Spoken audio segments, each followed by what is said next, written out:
everybody. My name is Frankie Malou. You are listening to the Atlanta Sports Podcast. Today is 9/11. It is Sunday, September 11th, 2016.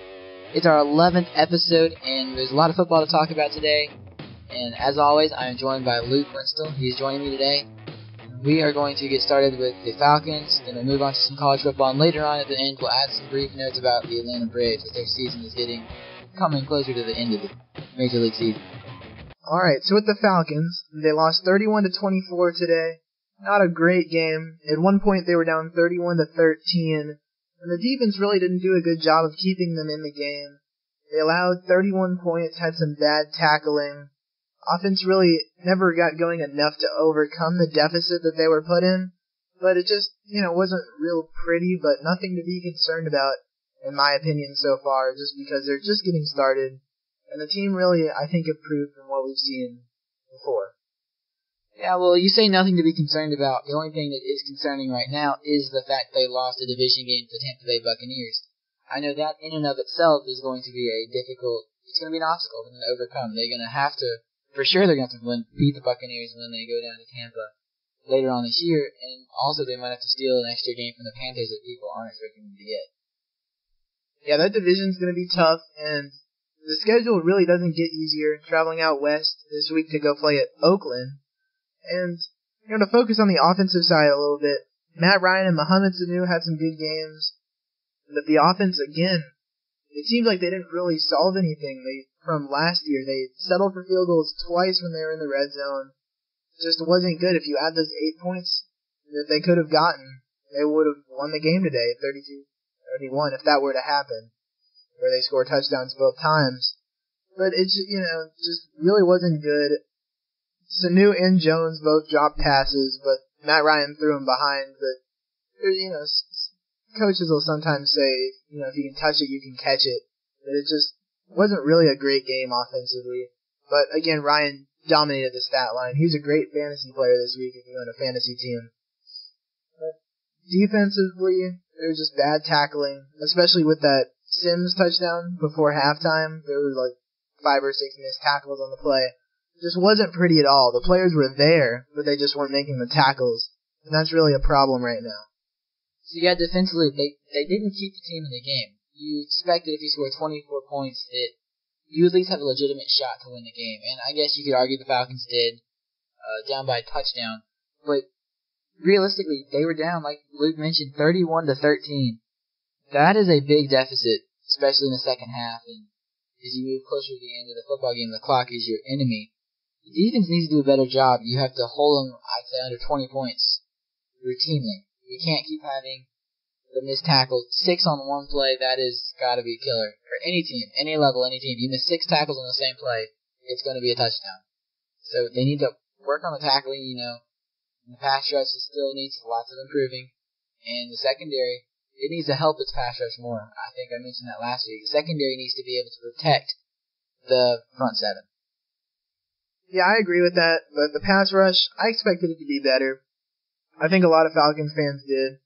They had 0 sacks on the quarterback, but one thing that I saw, there were a lot of hits on the quarterback where players were getting in there and getting a hit on Jameis Winston. Just didn't really seem to affect him much. Jameis is just turning into a very good quarterback. But some injuries just to kind of close out the Falcons section.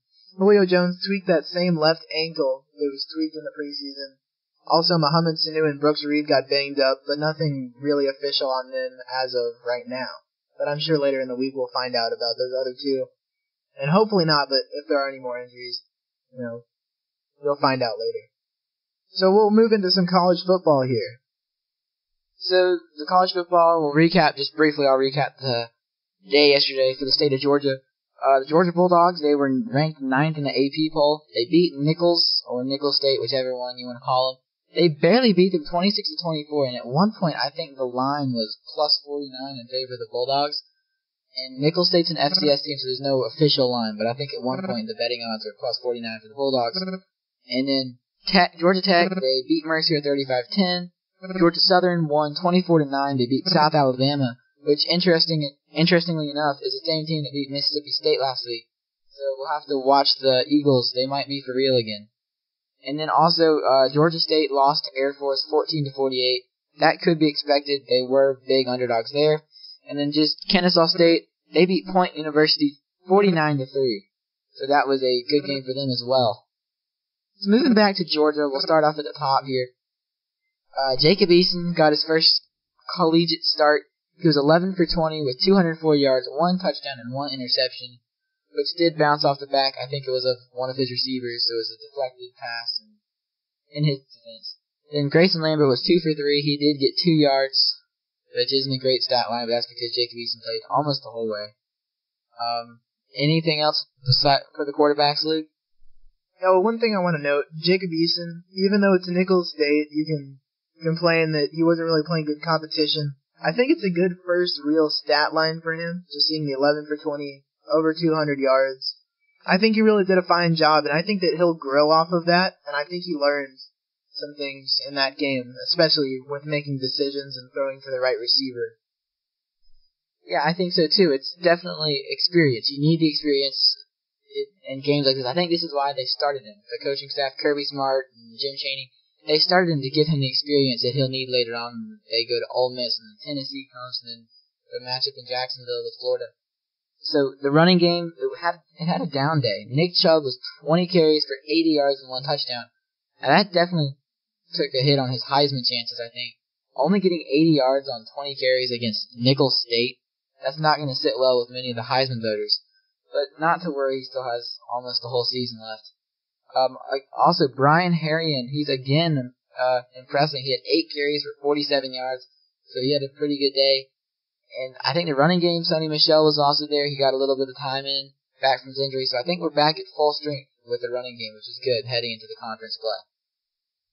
Yeah, with the running game, like you mentioned, Chubb's Heisman chances, I think, took a pretty solid hit. And this is a game where, as a Heisman contender, you're supposed to pad your stats. You're supposed to go for 200. Chubb went for 200 against North Carolina. But I was looking for a repeat performance from him. I was looking for multiple touchdowns out of Chubb. So I was disappointed as someone that, as a personal Georgia fan, I wanted to see him really gain some yardage there and pad those stats. Because that's ultimately what the Heisman voters are really looking at, is that stat line. Because they don't get to really watch a ton of one player's college football, even though they do see some highlights. But Brian Harrion, I think, has really been a surprise to Georgia fans. Wasn't expected to do a whole lot, but he's been productive so far. Had some good runs against UNC and continued that. 8 carries for 47 yards against Nicholls State. I think he's really doing a fine job as a true freshman. I definitely agree, and then we're still waiting on seeing Elijah Holyfield, the talented running back out of Woodward Academy. He still hasn't been on the field yet. He was expected to get on the field yesterday, but the game didn't go as it was supposed to. And before we move on to the receivers, I just want to make a quick note. We did put out a poll on Twitter. It said, should Georgia start Jacob Eason or Grayson Lambert in this week's game? And this was before the game versus Nicholls State.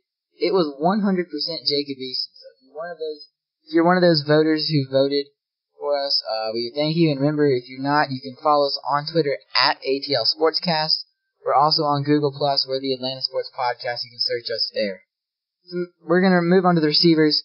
Isaiah McKenzie, 2 catches for 61 yards, including the 66-yard touchdown pass from Jacob Eason. That was very beautiful and very needed for the Bulldogs. He also had a punt return fumble, which, as much as he was helpful early on in the game, he had a good day going up into that point. Then he fumbled the punt, and then on the next kickoff after Nicholls State, I think they kicked a field goal. After they kicked back off to Georgia, he kind of halfway caught the ball and dropped it, and it was something strange where the ball ended up going out of bounds, and we had to run the clock out from deep in our own territory, which was not what we wanted. We wanted another 10, 15 yards forward to help us out. Also, Terry Godwin had 3 catches for 47 yards. And then special teams, William Ham, he had 2 for 3 on his field goal attempts. And Marshall Long had 3 punts for 47.7 yards as his average. Yeah, just to give a little bit on that wide receiver group, McKenzie, I think, did a great job of lighting a spark under the Georgia team. In the mental aspect of the game, I think he was really the point that pushed the Bulldogs over the top against Nicholls. I think he was worth those extra points that UGA won by. And, the punt and kickoff fumbles are a little bit concerning, but being the human joystick, I think he'll overcome that pretty quickly. Terry Godwin, I think, will be stepping up from now on. 3 catches for 47 yards. Really a pedestrian game for him, considering the opponent that he was playing against. But I definitely could see Godwin breaking out in a game or two later on. Maybe an SEC game, like Missouri that's coming up, Tennessee, maybe Florida. I think he'll have a big game in at least 1 or 2 of those 3. So keep your eyes open for number 5. Alright, so we're going to move on to the Georgia Tech Yellow Jackets. They beat Mercer 35-10. Just run through some stats really quickly. Justin Thomas, he was 5 for 10 with 80 yards through the air. He also added 69 yards on the ground with 7 carries. Qua Searcy, 7 for 91 rushing yards. Marcus Marshall was 10 for 51, and Matthew Jordan 12 for 44. Now, all these were rushing yards because Tech runs a triple option offense, and almost all of their yards are on the ground. So they need to make sure that attack is working well. The A-back you mentioned, Qua Searcy, his rushing total, 7 carries for 91 yards. Believe it or not, that was the most by a Georgia Tech A-back since 2013. So that makes 2 good weeks in a row from him. So for the Georgia Tech fans out there, he's a player to watch. I think he really could be one of the best backs on this team, and he's one that they can go to whenever they need some good yards on the ground. Also, another storyline, their offense was off target on pitches and tosses last week against Boston College, but they looked really good this week, aside of one toss to Searcy that didn't work out, fumbled, and just botched on that play. But outside of that, everything was really clean for Georgia Tech, so they're really improving on the offensive side with their ball transition. Well, you could say that, but you also have to look at the defensive rankings, I guess. They don't mean too much, but Boston College was one of the best defenses in the country last year, I think, and Mercer is not even in Division I, so there is a level of difference between the two defenses they just played against. They did do well, which is what they're supposed to do, against the lesser competition, but we'll need to see if they can carry that into the ACC play. They have some tough games coming up. They've got Clemson. They've also got North Carolina and Miami. Their schedule's not as tough as last year, but I think it will be tough for them this year just because they're not where they need to be right now if they want to be the ACC champions. Georgia Southern, they beat South Alabama 24-9, and like I mentioned earlier, South Alabama did beat Mississippi State last week, so maybe Georgia Southern is really for real this year. Maybe they will be undefeated, and maybe they have a shot at Ole Miss in a few weeks. You never know. So, Fabian Upshaw was a quarterback, 6 for 9 for 127 yards through the air. Again, they run the option offense just like Georgia Tech. This year, I don't know, I didn't get to watch this game. I'm not sure what the coaching staff has done differently, but I know there are some changes, and I'm not sure exactly what they are. I do know that they did have more rushing yards than passing yards again. Kevin Ellison, he was 1 for 1 with 10 yards. And then again, we're going back to the rushing attack. Their option offense, I think, is actually really cool. The spread option, where you add a little bit of passing, mostly running. Like, if you look at Georgia Tech's stat line, they only had 80 yards through the air, I think. Well, Georgia Southern had 137, so it's a little more balanced, which I think works better. So, Fabian Upshaw, he had 18 carries, 108 yards. Kevin Ellison, 11 carries, 86 yards. And then Matt Breida, who we've been mentioning is possibly a NFL draft pick, a high round next year. He rushed for over 1,600 yards last year. He had a down day, 17 carries for 54 yards. And then Wesley Fields also tacked on 46 yards on 11 carries. So I think that Georgia Southern they proved that they're for real this year. They proved by beating a team to beat an SEC team. By a process of logic, Georgia Southern is one of the best teams in the state of Georgia. I think they might even have a shot. They play Tech in a few weeks. So what do you think about that one? Yeah, I think Georgia Southern really does a good job of giving their quality opponents they play on their schedule a really good shot. And by really good, I mean probably one of the best shots that a team will ever get from someone that's not in a Power 5 conference like Georgia Southern. I think every team they play that's ranked better than them, that's supposed to beat them, it's going to be a close game, especially this year. Got some good talent coming in, has a solid recruiting class. I just think Georgia Southern's really starting to get it going. Yeah, and then, as we mentioned, there are 2 big games this year besides their conference schedule. They get Ole Miss in Oxford, and they play Georgia Tech in Atlanta. So watch out for them to at least give both of those teams a run for their money. Georgia State lost 14-48. They lost to Air Force. that could have been expected. I think Air Force was favored by 20 points or so in that line. So Georgia State didn't do as well as they were supposed to. Connor Manning, 8 for 24, 135 yards through the air. Aaron Winchester, 1 for 3 for 7 yards. And Kendrick Dorn was 5 yards for 15 carries. He was the leading rusher, which is scary. Now that's going to be something that they're going to have to work on a lot this week, because 27 yards isn't going to make it, even in the Sun Belt Conference. I mean, there's no way. You can't rush for 27 yards as a team. Now, they added the sacks in there. I think some of their quarterbacks had negative yards. But still, their leading rusher had 15 yards. That's still 3 yards a carry for him, 5-15. But they got some stuff to work on, that's for sure. Yeah, Georgia State is not getting it done on the ground. That's where you have to establish your passing game, and they didn't do it at all. Even though their passing offense was okay with those 135 yards that Connor Manning threw for. But it's just not looking great for them. 27 yards is really just pathetic. You can't let that happen and expect to win a football game. So there's some adjustments that have to be made from their coaching staff and from their players too. And I think they will do it. They'll be fine. I'm rooting for them to make a bowl game again. I mean, I'd really love for all four teams, Georgia, Georgia Tech, Georgia Southern, and Georgia State, I'd love for them all to make a bowl game this year. And then, yeah, they had 10 punts as well. They punted 10 times. They had a 39.6 average that was split between multiple punters. The Panthers had, like we mentioned, lots of trouble with their offense. They had 6 first downs. They were all passing. Air Force hasn't allowed that few first downs since 1966. So Georgia State getting the wrong side of the history books there. Georgia State allowed 531 total yards, and their possession time was only 15 minutes. Now, part of that's got to be accredited to the fact that they can't run the ball, so you can't chew up any clock. In the passing, you get incompletions, you get little out routes that go out of bounds, so that part of that's for that reason, but definitely 15 minutes is another factor that they need to work on. Then just moving on to Kennesaw State, and then we'll move on to the Braves later. Kennesaw State beat Point University 49-3. Chandler Burks 9 for 13 with 82 yards through the air. Then he also added 138 yards rushing on 9 carries. And I think they run the option offense as well up there.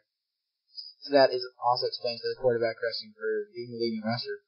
Then Micah Reed added 10 carries, 77 yards. Daniel David 4 for 64, and Jonah Huff 11 for 55.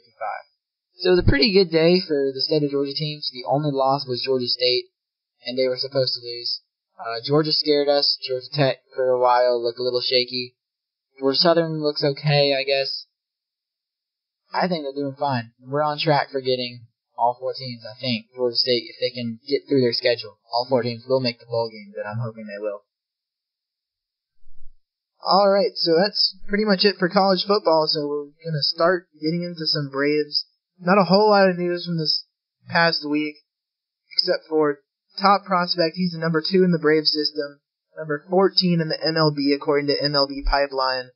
Ozzie Albies, nicknamed Ozzie, is injured. It's a forearm injury, I believe, and he's not going to be playing in the Arizona Fall League like he was supposed to.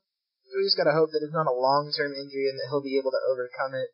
More news on that will be coming out later this week from writers and once he's really evaluated. Another note, Malik Smith is rehabbing for the Mississippi Braves, who are in the playoffs now, and Malik has gone 5 for 15 down there. So I don't know if we can expect a promotion to Gwinnett and then eventually Atlanta, or maybe just straight to Atlanta. But I don't think they want to rush Malik's back, so I wouldn't be surprised if we don't see him back in Atlanta at all. Additionally, Rome, Mississippi, and Gwinnett are all winning their games in the playoffs. They won last night, and they're all moving on and really moving along in the playoffs. It's interesting to see because the minor league teams really didn't start out great, but now they're in the playoffs and doing pretty well. Yeah, that's what I was about to mention. The minor league teams, they started off really slow. A lot of shuffling of players. You can't really get to know each other. But it's kind of slowed down. People have gotten their promotions. They're trying to get adjusted to that level, and I think they've done a good job of it. You know, there's still a few call-ups that we're still waiting to see. Malik Smith is down in Double-A. Maybe he'll get promoted to the big leagues. Maybe not. Maybe we'll wait till next year.